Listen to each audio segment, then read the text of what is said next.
There's something very disturbing about the fact that he died on a college campus where these kind of conversations and thinking should be occurring.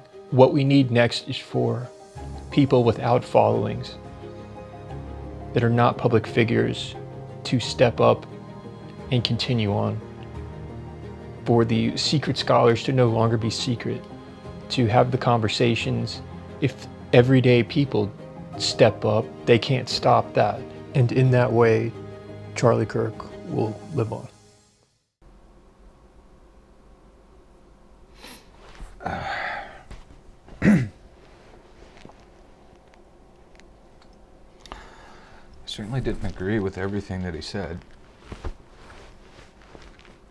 Agreed with most of it.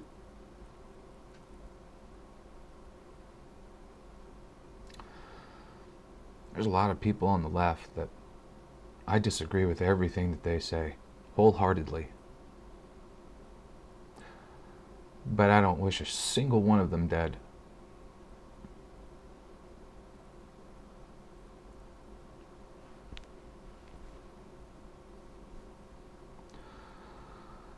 I saw the unedited footage from 3 angles. That was brutal. That was pure evil. What was his crime? What, he had the wrong point of view? He had the wrong ideology? Wrong politics?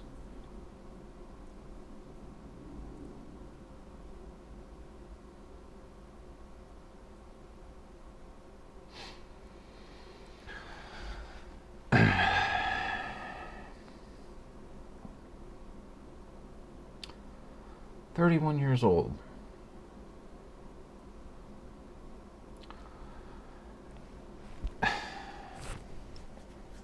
You're going to assassinate a man with a family in broad daylight in front of the world."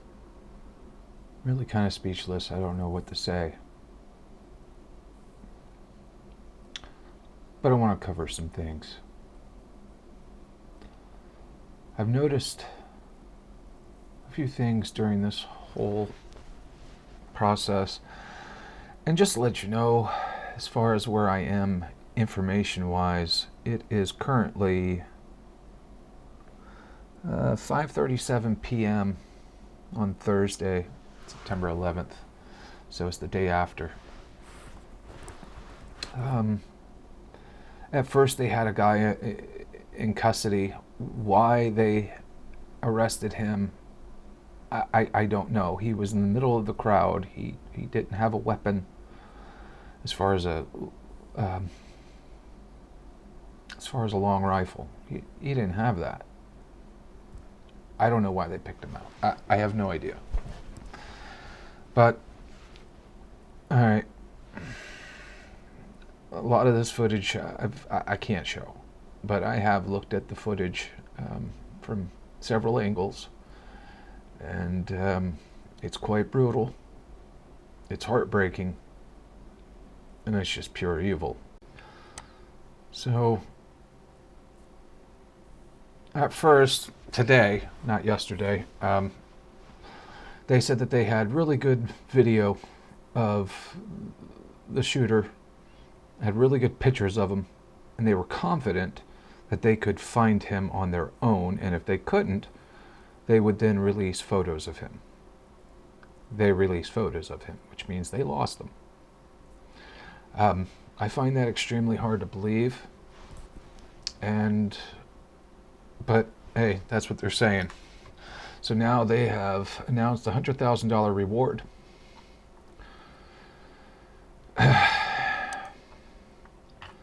So there is this guy here.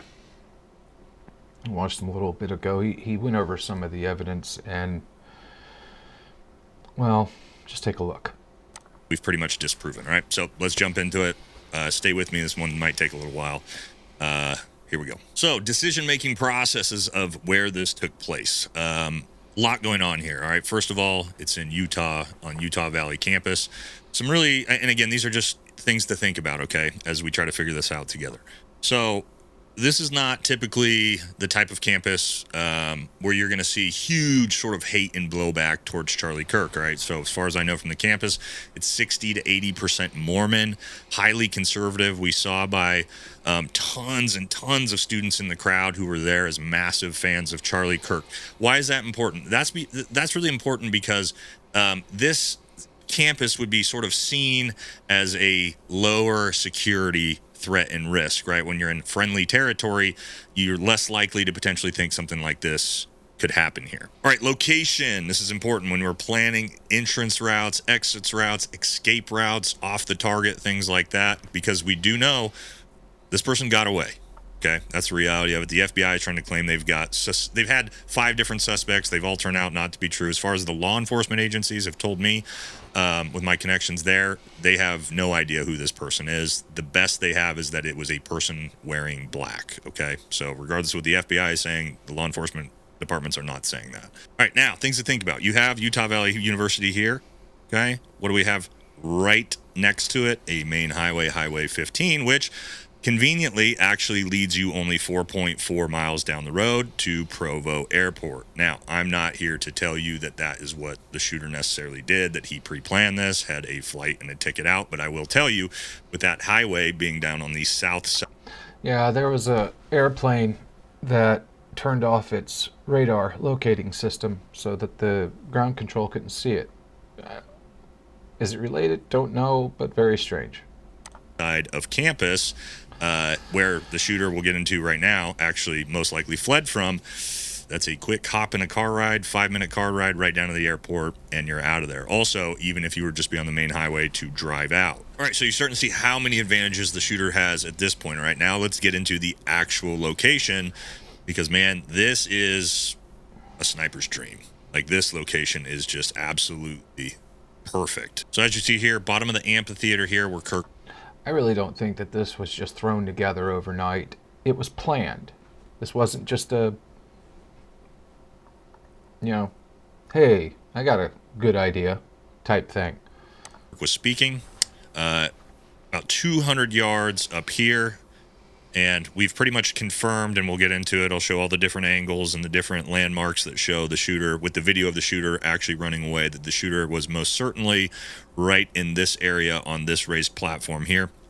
On the top of this, we believe it to be a parking garage. And so if you look around this, you have this massive elevated building here, full line of sight to the amphitheater. I mean, you have basically a 270-degree around here, just raised platforms, roofs, all the way down into this tiny centered bowl here. I mean, massive, massive advantage. Also, way back here, we'll also show a different angle. Okay, so different angle here, but this is important. All right, so you had your shooter here. Again, we know that based off this landmark. I'll show you this in a second. Takes the shot 200 meters away. What do we have here? We see him run this way, most likely to this exit of the parking garage, I would assume. Important things here. We have a parking lot right back here behind the building. We see him take off here to the left, most likely to this structure here that would have got him out of the building itself. Just a quick, probably 45 seconds, 30 seconds to get down.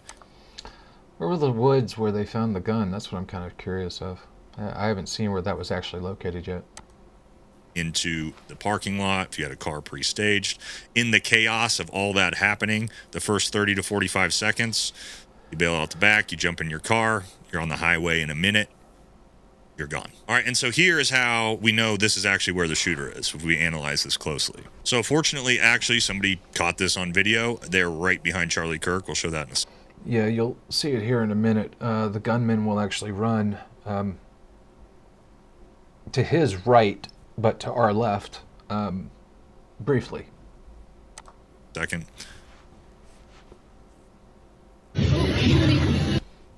Yeah. Okay, right you can there. see the shooter here. And what you're going to see, this little black dot, it's going to run that way. All right, why is this important?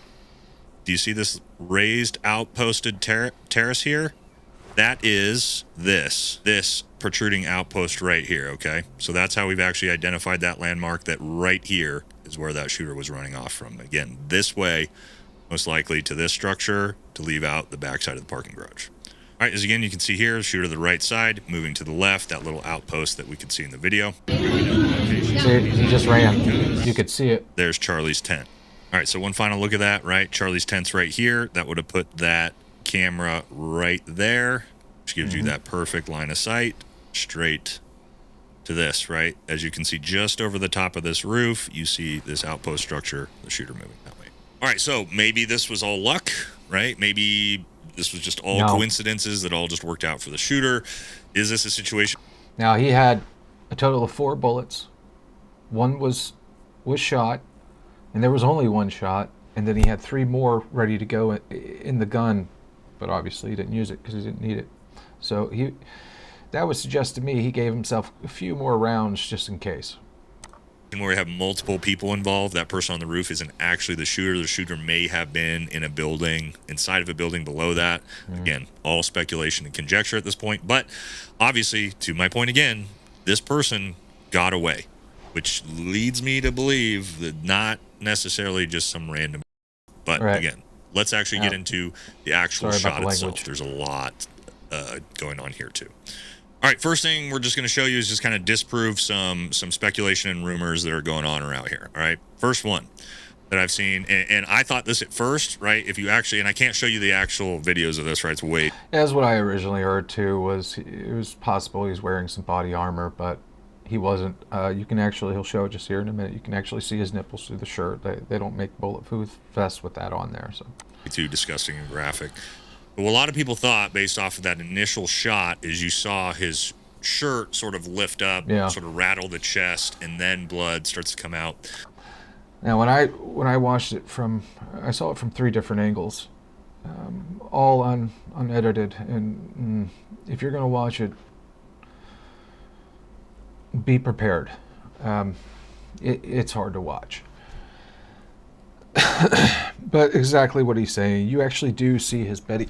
He kind of clenches up, and then you see his shirt kind of go up, but it's just from the impact. It's just the bullet. It's the ballistics of it. And immediately he goes back, and you start to see the blood come out of the left part. I don't advise you watching it unless you really want to, and it's tough. It's hard to watch. The left side of Charlie's neck. A lot of people thought Charlie's wearing bulletproof plates, and that bullet potentially refracted off the plates, come up. It does look like that. However, we've slowed it all the way down. We've gotten to the point where, like, I've done the same thing. Very split second where you see initial blood start to come out, and there's actually no. Yeah, I took all the videos, I put it in my editing software, and I slowed it down, literally frame by frame, to watch it, and I could. Yeah. No damage, nothing to the shirt.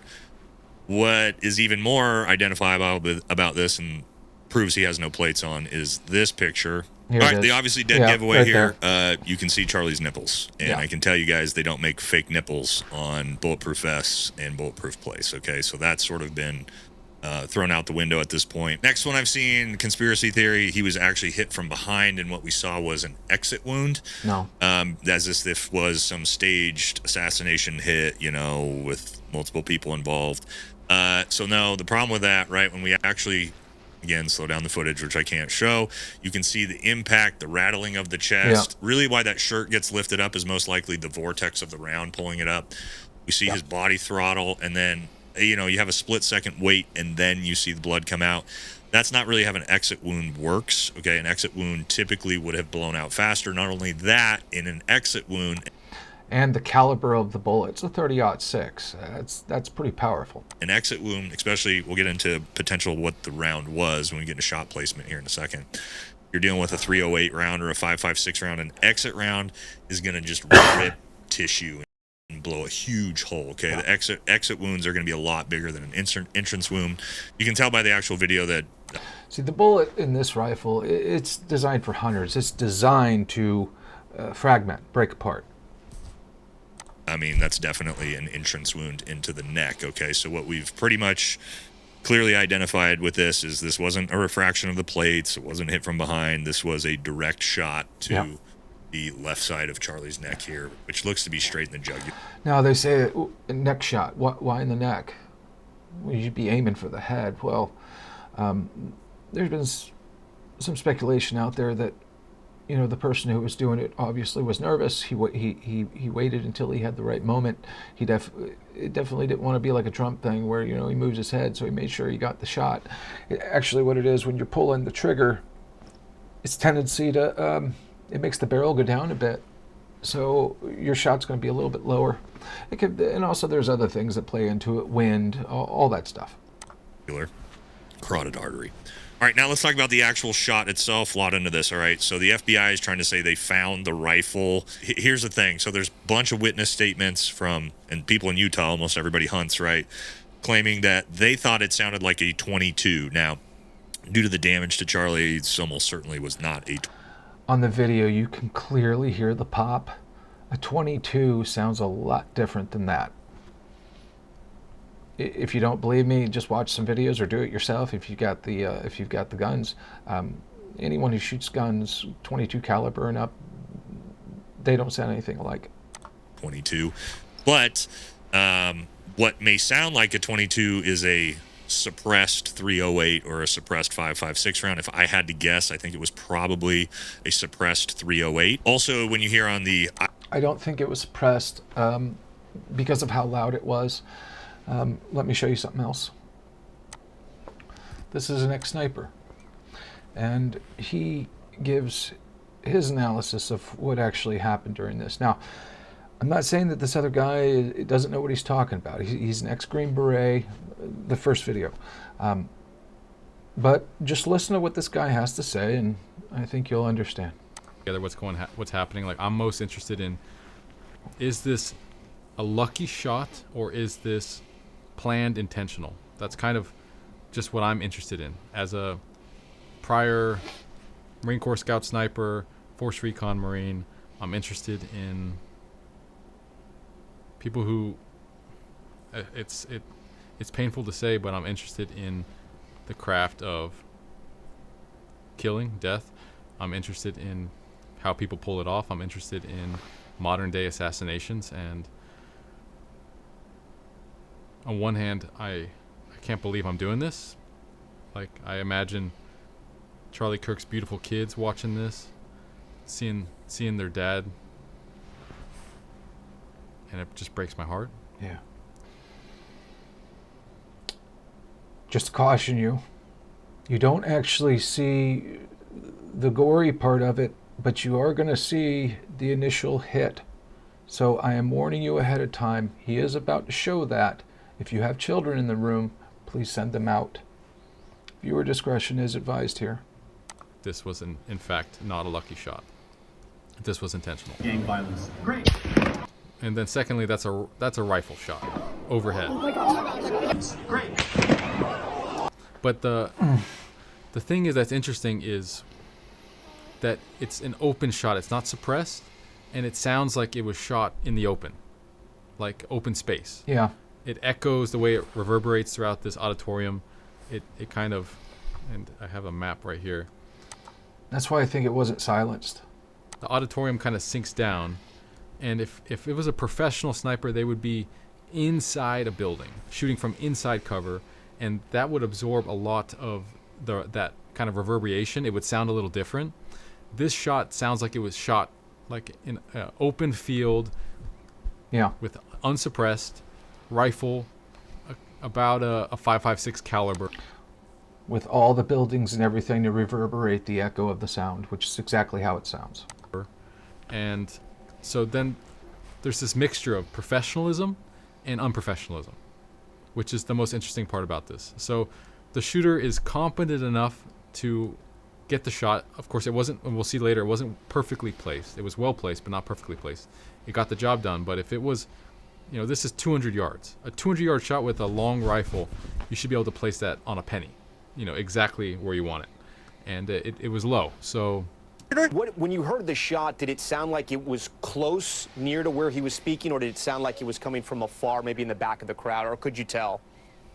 No, it sounded like it was the back of the crowd, which was pretty wild. I don't know though. It's like it must have been closer, but then again, it's like if it was that close, how did nobody else? It's the telltale sign of a sniper. People are amazed about how accurate it was. Must have been close, but it sounded far. It was clearly far. I mean, if we go back to the shot over again. Not counting gang violence. Great. Okay, so you get the idea. So that's why I think it wasn't suppressed. Again, not saying that this guy doesn't know his stuff. This guy absolutely does know his stuff. I just think he's wrong on this one part, and that's why. But let's continue with this. iPhone audio here. Counting or not counting gang violence. Great. It can be super hard to tell over an iPhone audio camera, but that sounded like a suppressed 308 round, most likely to me. All right, now back to the shot itself, okay? Because I see a lot of people saying this is a professional shooter because they hit a 200-meter shot, right? I'll just be honest with you. While, shooting a potentially moving target, although Charlie is, sitting in a seat, not necessarily easy. But 200 meters is not a difficult shot. Anybody who's been to basic training has passed those qualifications, no problem. Especially with a scope. Anyone who hunts, you know that shot is very doable. I can make that shot. In a high duress, high stress situation like that. I have made shots like that before. Not for real, just target practicing. But I've made shots at that distance with that kind of accuracy. Little bit of elevated to that, but this doesn't inherently make this guy a professional shooter because he hit, or gal, I guess, because he hit this shot. Right. But some things to think about, okay? So the shot was from about 200 meters. If it was a trained shooter, okay, probably has, 100 meter zero on his weapon. If he's aiming directly at the tee box, if he's got a red dot sight on, not sure. Obviously, it's speculation on what he's using. The tee box here from about 200 meters, maybe 5-6 inch drop of that round, okay, which would actually be perfectly sort of in line with where Charlie got hit. However, you do have some things like the fact that he's from a raised, elevated position that can kind of counteract some of that bullet drop. So again, I have no idea where the shooter's potentially aiming, but I mean, the shot was hit. It was from a pretty decent distance. So, I mean, the person knew the basics of shooting at least. All right, and there's also some very just weird, suspicious stuff going on around this. Again, the FBI said yesterday, early in the day, announced that they had the shooter in custody. While talking to the law enforcement department, said, we have no one in custody. Like, we have a massive manhunt. We just pulled down Salt Lake City, Utah's SWAT team to help out. This was after the FBI claimed that they had the person in custody. The FBI now is putting this pictures out. Is this potentially the shooter? Maybe. Is this just... And they said they had good photos of him. They had good videos of him. Well, if they did, why are you releasing this? Why wouldn't you release the good stuff so we can actually find out who this person is? A lot of lying going on. Just a kid in a backpack going to class? Maybe. I mean, it's very, very odd that you have all these agencies basically saying different things. The FBI is making huge claims constantly. They've caught him. They got the weapon. Well, the law enforcement departments are saying, what are you talking about? So very, very odd stuff with this. All right, you may have seen this guy that got arrested because he was in downtown Utah and had a pellet rifle in his car. I think this is initially who the FBI jumped the gun and said was the shooter, this old man. They obviously let him go afterwards. Guys, look, if this was a actual professional hit, which, again, who knows, right? But maybe the guy just got lucky and got away. But if all this stuff, all the things we went through, I mean, it was the perfect location, perfect target site, like all of these things line up for most likely this person is long gone, guys. Especially if they're trained, right? If this is a well-trained person, they're gone. You're not going to find them. They could be in Thailand right now for all that we know. But he was asked the question how he wanted to be remembered, and I think that this is probably a good way to end this video. How do you want to be remembered? I mean, if I die? Everything just goes away. How would you, if you could be associated with one thing, how would you want to be remembered? I want to be remembered for courage for my faith. That would be the most important thing. Most important thing is my faith in my life.